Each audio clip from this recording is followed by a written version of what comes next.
Hi, I'm your host, Dr. Phil Hoffman, and coming up next on Pause, we'll be talking about the criminal justice system and reforms that may be needed. That's coming up right now on Pause.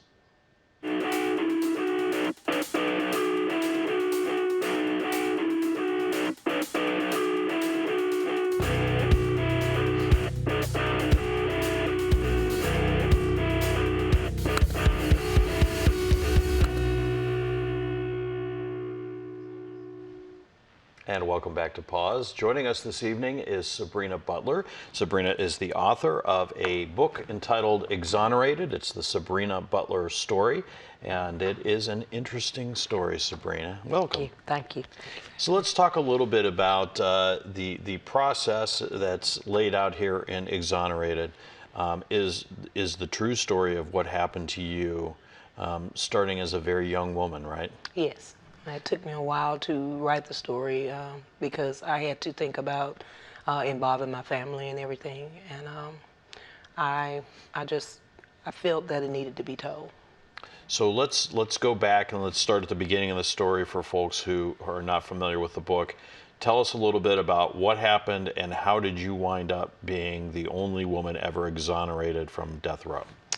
In April of '89, I was accused of killing my son. I used to like to go jogging and things like that, and where I stayed, the people really didn't know me over there. And so one night I put my son to sleep, which was a mistake, but I was 17 and a half and on my own, and have been on my own since I was 14. And I decided to go jogging. I put him to sleep and decided to go jogging. I left him in the house by himself, and that was a crucial mistake.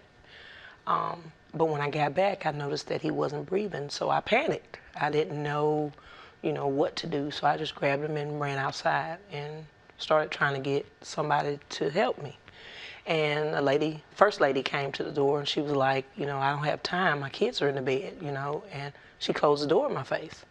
So I had to run downstairs to, get someone, and a lady came from the inn apartment, and she grabbed my son, and she ran in and she put him on the floor and started CPR.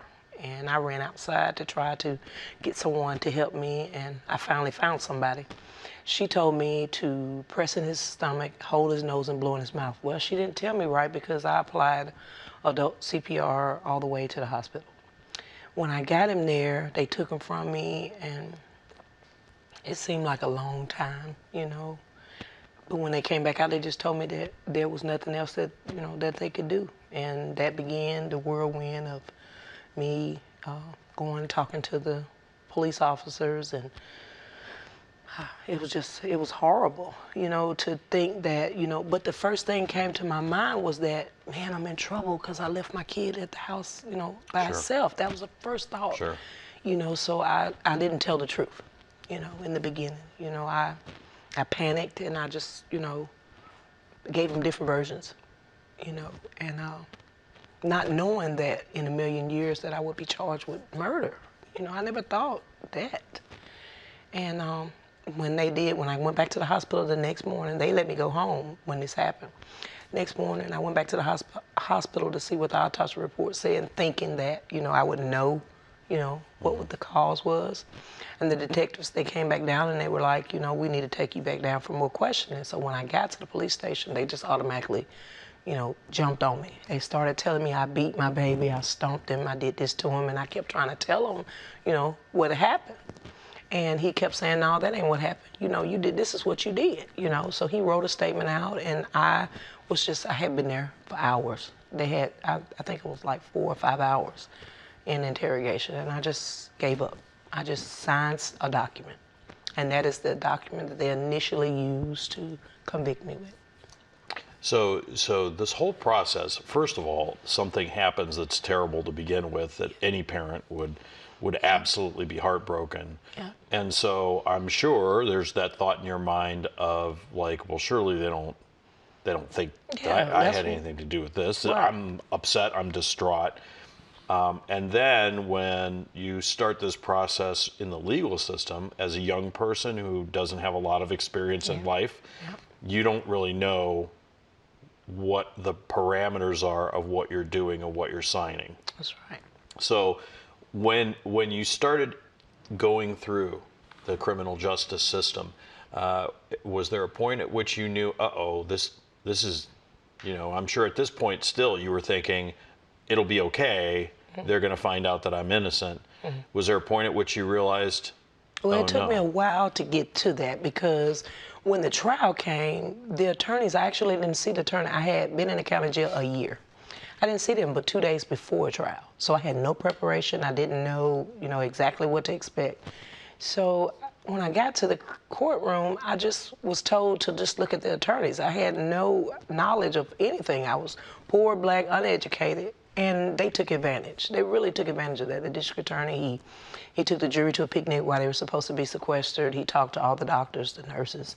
They pretty much knew what they were going to do to me before they even saw me. So my attorneys, they didn't do the investigative work. They just, one was drunk during the whole trial. I mean, it was awful. And to be sitting next to someone saying, please put me on the stand, let me, tell what happened, that wasn't done. They wouldn't let me take the stand in my own defense.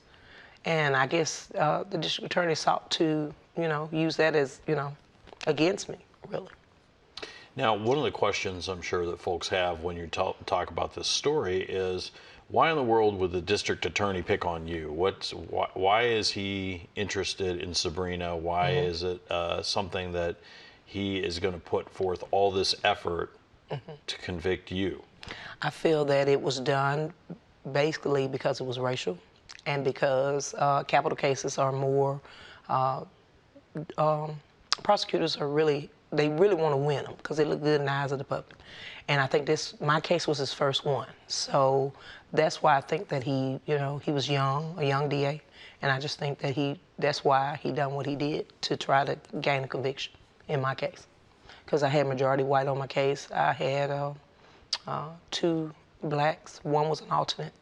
So I basically, I think that was the real reason, And so tell us a little bit about your hometown that you were in at the time, and obviously when you're talking about racial challenges, living in Mississippi is a state that's known sometimes for having racial challenges.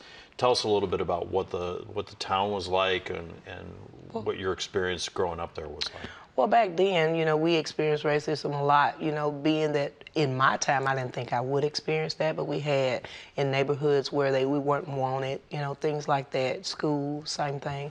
But it wasn't real bad, but it was there, and you could tell, But actually, I still stayed in the same town. I refused to run because I didn't do anything wrong, I want to say that later on in my second trial, they found out that my son had heart problems, he had kidney problems, and he had chronic bowel syndrome. So it was nothing that I did to cause his death. It was just I didn't know how to apply CPR.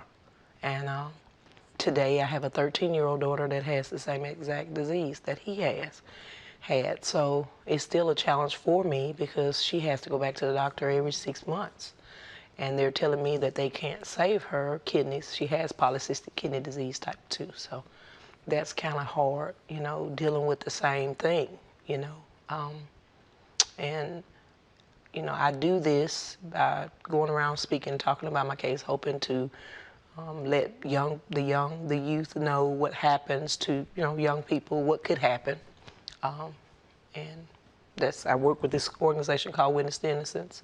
And we're comprised of nothing but death row exonerees. And what we do is we go around the states speaking about the death penalty and its causes, its unjust, and everything, hoping to affect a change. So in the process, when you finally got through this first trial, and you've sort of set for us the parameters of what that was like going through that, when the verdict was delivered, obviously that had to be crushing for you.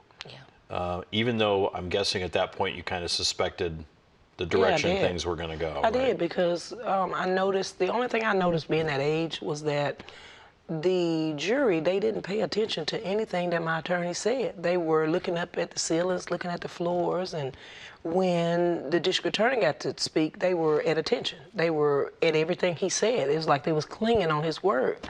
But when the verdict was read, I had to stand before the judge, and he said, I sentence you to die by lethal injection. I was sentenced March the 13th of 1990. My death date was July the 2nd of 1990, and he said, "May God have mercy on your soul." At that time, I just didn't know how to feel, how to think. I mean, I just felt like, can this be real? I mean, why? Was my questions, and they whisked me out of there just like they took me in, and they sent me to prison. So, the one, I guess, positive thing about this verdict is that almost instantaneously there's expected to be an appeal, of course.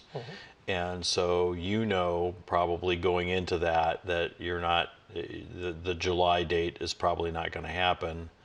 But you have this whole process in front of you, right? No, you felt like that was going to... I did not know that. Really? My attorneys did not explain that to me. Huh. I actually thought July the 2nd was my day to die. I paced the floors. I listened for every chain, every sound. I was not aware of that. It was a death row inmate who told me that the state had to exhaust all remedies before they could actually carry out a death sentence. I did not know that. I was not told that. Seems like maybe that would have been something that was mentioned during the first trial, right? Yeah. So you begin that process, but the difference now, of course, is that instead of a person who is free and living your life, you are now on death row while you're going through that appeals process. Tell us a little bit about the experience of being a person who, in your case, innocent and is on death row. It's torture. I mean, you're living in a 6x9 cell. You have 23 hours, 1 hour yard call. Sometimes I got ants, bugs on my trays, rats in my cell. It was horrible, and I wouldn't wish that on anybody. I did end up with 2 sets of attorneys. One was named Clyde Stafford Smith, who was over the Guantanamo Bay. Reprieve is what it is.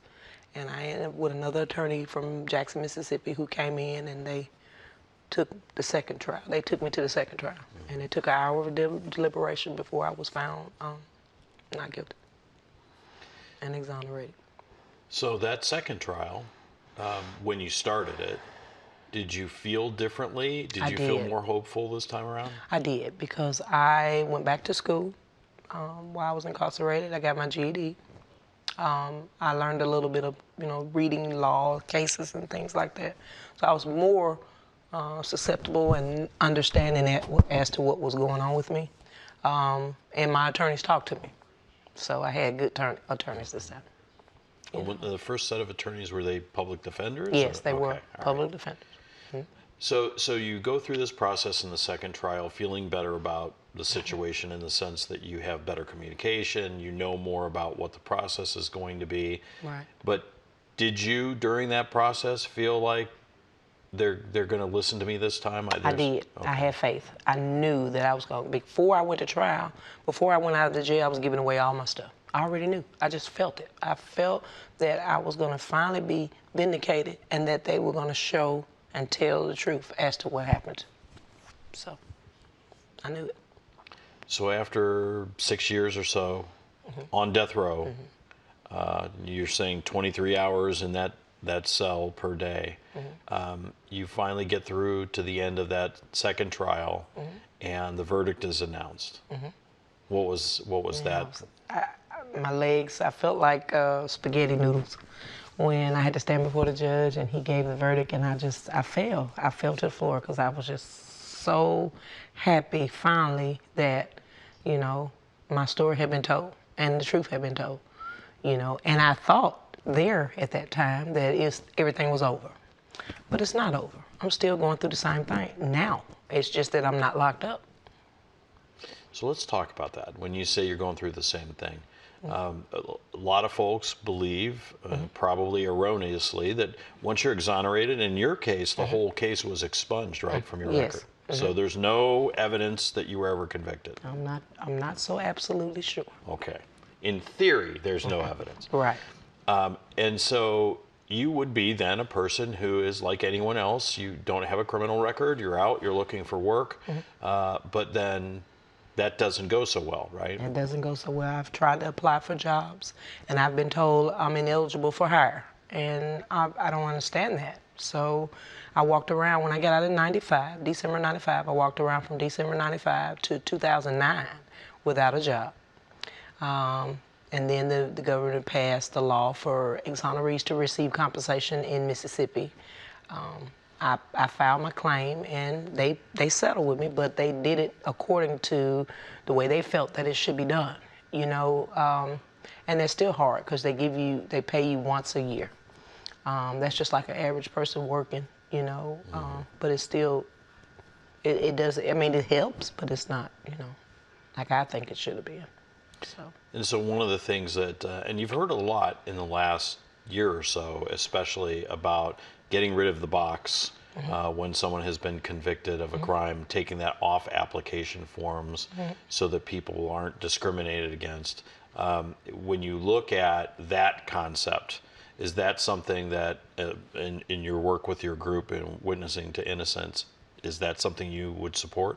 Yes, I think they do, because what do you say? I mean, I didn't commit a crime. So what am I going to say when they ask that question? You know, you check in and you say, yeah, but. I mean, what employers is going to want to be, you know, put that in their job system or call attention to their job by you having to do that. So, yes, I think they should get rid of that. And I don't think it's right. So when we were talking earlier about the whole initial process in the first trial, you definitely mentioned that you felt like race was a key factor in there. Help us understand why you say that, and what made you feel like that race was a part of this whole equation. The makeup of the jury, for one. Okay. You know, you're supposed to be a group of your peers, and the people that look like you. It wasn't a group of my peers. It was all, you know, one-sided. My attorneys, you know, tried to speak, and it was like, you know, the judge was on the district attorney's side, and so after the trial, though I didn't mention, they gave me a candlelight vigil, and black people came, you know, to the courthouse and stood in my defense, saying that, you know, I was wrongfully treated and things like that, and it's just the history of the town per se, you know, so. And it's really, I mean, when you think about the fact that the only woman exonerated from death row in the U.S., first of all, not something that I'm sure you ever wanted to have on you, right? That's not great. That's not a book that you were looking to write. No. But being a person that has been through this experience of being wrongfully accused, would you anticipate that there are probably lots of other people that are in your position that just didn't get the break of the second trial, or things didn't go their way? But I know it is, because today it's like 156 of us death row exonerees, and then not counting the countless numbers of exonerees that haven't been on death row. And that just lets you know that something is wrong. Something is wrong. And the ones that have been killed and they found out later on, oh, my bad, you know, I mean, something is wrong with the system and it needs to be changed. I mean, I just think that, you know, the way the sentencing laws and things are is some get it and some don't. You know, it shouldn't be like that. well, in many countries, Western countries have outlawed the death penalty. Not everybody, but many have outlawed it. Is that something that the Witness to Innocence group wants to see happen? Yes, we are really working toward trying to get our stories out there enough so people can understand, because I think it is mostly the main thing is lack of knowledge. A lot of people don't really understand or know that this is actually happening. You know, that this is real stories out there. This is people that have been, you know, convicted of crimes that they didn't commit. So yeah, we really work hard toward that. And I imagine that, like almost anyone that runs afoul of the criminal justice system, the more that you protest that I'm innocent and I didn't do anything, probably the more people disbelieve you, right? Right. I had that a lot, you know. Even when I first got out, it was like, oh, she just slipped through the cracks of the system, and, you know, you spend your life trying to prove, you know. But I've gotten to the point now I don't do that. I just basically tell you my story, and it's up to you to decide whether, you know, because people are going to think the way they want to anyway, you know. Only thing I'm trying to do is just live my life, raise my kids. Right. And now that you're in this position, you've written this book, you're going and speaking to college students, and that's you're here today for a speech to the University of Central Missouri. When you think about the impact that you can make now, what do you hope to accomplish now in your role as a person that's going out and trying to raise this awareness? Well, my thing is, it's not about me anymore. It's the younger generation, younger minds, talents that they have that maybe in their generation they can affect a change and make things different, because young people are totally different the way we were growing up. And I figured that if I tell my story and get enough people to listen to the story, maybe, we can have, people on fire for a change, in the United States. And that's basically my goal, is to try to affect a change. Well, certainly this has been a topic that's been in the news in the last couple of years, especially since Michael Brown. It's been really front and center. Yeah. And I know the Department of Justice is looking into the criminal justice system generally. You had mentioned earlier that you had an opportunity to speak to some folks at the Department of Justice. I did. Tell us a little bit about that experience. Last week, actually, we went to the Department of Justice, and they were really open to what we were saying. They put all our ideas on board, and they were trying to find out about not just death row exonerees, but exonerees in general. And they were trying to find ways that they could fix the system. And that was really awesome to me, because this was my second visit, and I was just happy at the, introduction and the way they were toward us. So I'm looking for, something great to happen, where the justice system is. So let's go back. I want to go backwards a little bit here and talk about the time that you were on death row. You've described it pretty effectively in terms of the bad things about it. Is there anything positive at all? I mean, how does a human being cling to hope when you're on death row and there's literally no positive thing in your life? Well, at first I started to give up when I was in there, but I got to the point to say that God is my main hope. That's all I had. Didn't have anything else. And I got to the point to say that I got to do something for me. I can't live according to what has happened to me. So I began to write a journal.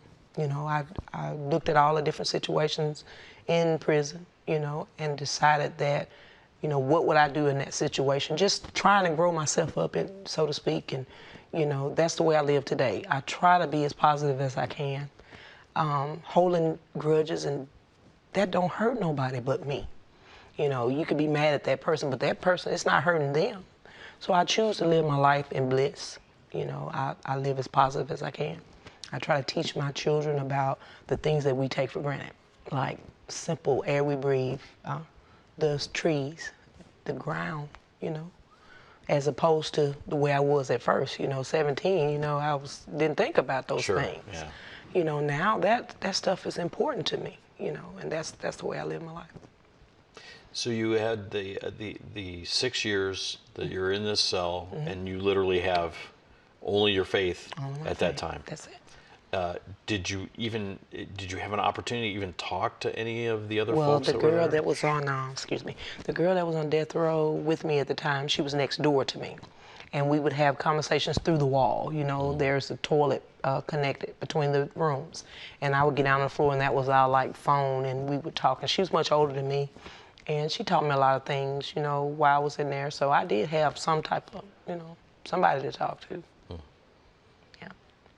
Now, when we think about the overall process, the whole thing from beginning to end that you've been through, what would you say are the key things that you've learned in that process? I learned I don't never want to go inside of a prison. I don't care if they put water beds in there. I don't want to see that. I've learned that, life is more precious than what I thought. And right now, I'm working through my trust issues. It took me 10 years to get to the point where I am now.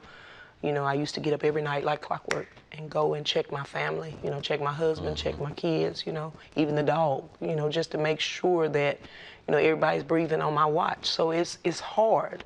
And that's the thing with exonerees. When you get out of prison, they don't give you any mental counseling. They don't give you anything, to help you. So. Well, thank you, Sabrina, for Thank joining you. us today. The book is called Exonerated. It's the Sabrina Butler story, and it is Sabrina's very difficult tale of what happened to her, but now making a big difference in the world. So we Thank you. appreciate you joining us here today, Sabrina. Thank you for watching us, and we will see you back here on Pause again next week. Thanks for joining us.